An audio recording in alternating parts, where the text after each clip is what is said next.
Alright, I've got this,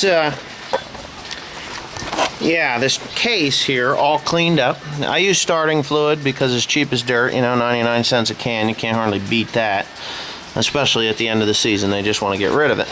So, I've got that all cleaned up, and, I'm going to probably blow out the holes and stuff. I don't want any fluid in there and clean up a little more there, but that's not what I'm doing now. This is the primary pump. This supplies oil to the front pump, which is the pressure pump. So, if you see here, I don't want to drop a wrench in there. This, let's see, why in the hell I can't move it? See how loose that is? And shiny? Well, there's an O-ring in there. Now, these O-rings dry out, flatten out, and rub and wear, and, well, then they become leaks. So, it looks to me like this one's leaking pretty bad.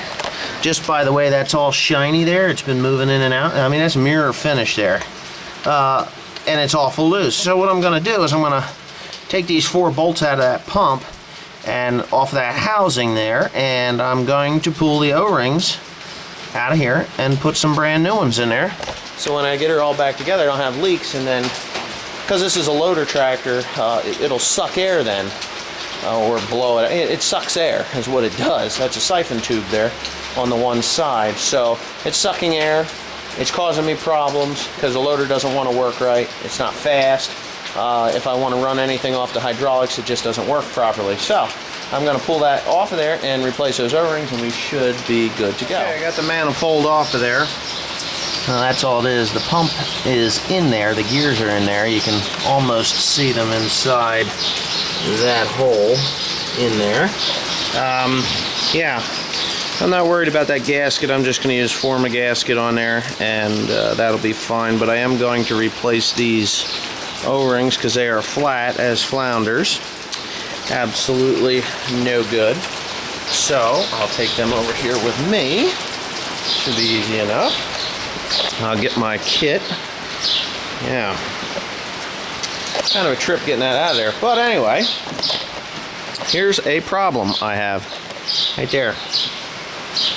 You can see that. It's cracked. It's worn down thin, and then it cracked.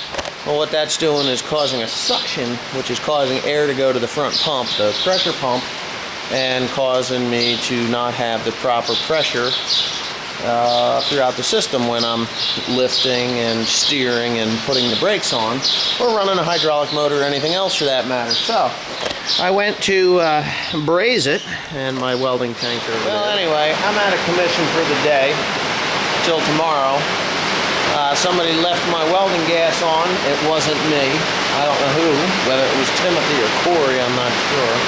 Somebody was messing around though. And I can't fix that pipe, so I'm kind of out of luck right now. Till tomorrow.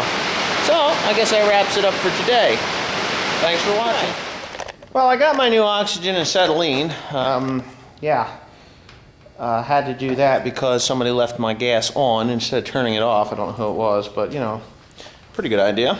But anyway, I just got done brazing that pipe up. I didn't knock the slag off yet, but I did run it over the wire wheel to make sure that I covered all my stuff there. And that's just regular brass. I didn't use the silver nickel.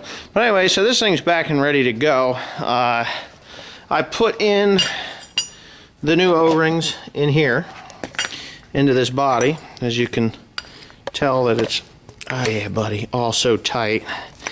Okay, so now the old ones, they were just flat and worn out. So I'm just throwing those out. They're here. I'm going to put that away. That's just a smaller kit. But anyway, so yeah.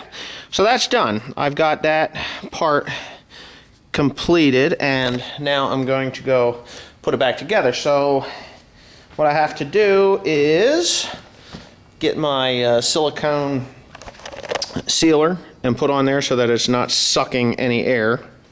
But before I do that, I have to clean it and dry it, which is going to take some starting fluid because that'll take the oil residue right off, and then I'll have a good seal contact and a good seal with my Permatex Ultra Gray silicone sealer. I bought 2 tubes of it, but yeah, I'm going to use, yeah, that's what I'm going to use.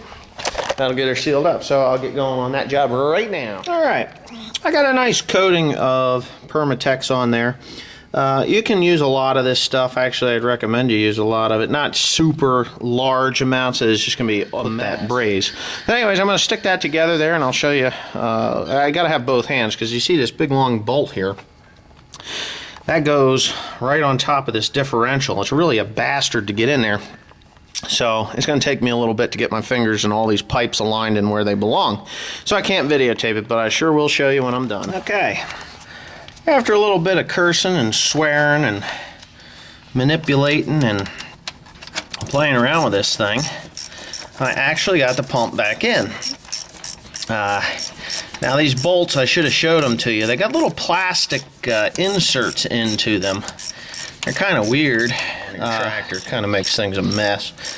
But anyway, it's got these little plastic inserts. They're round, and there's a hole drilled in the threads of the bolt itself.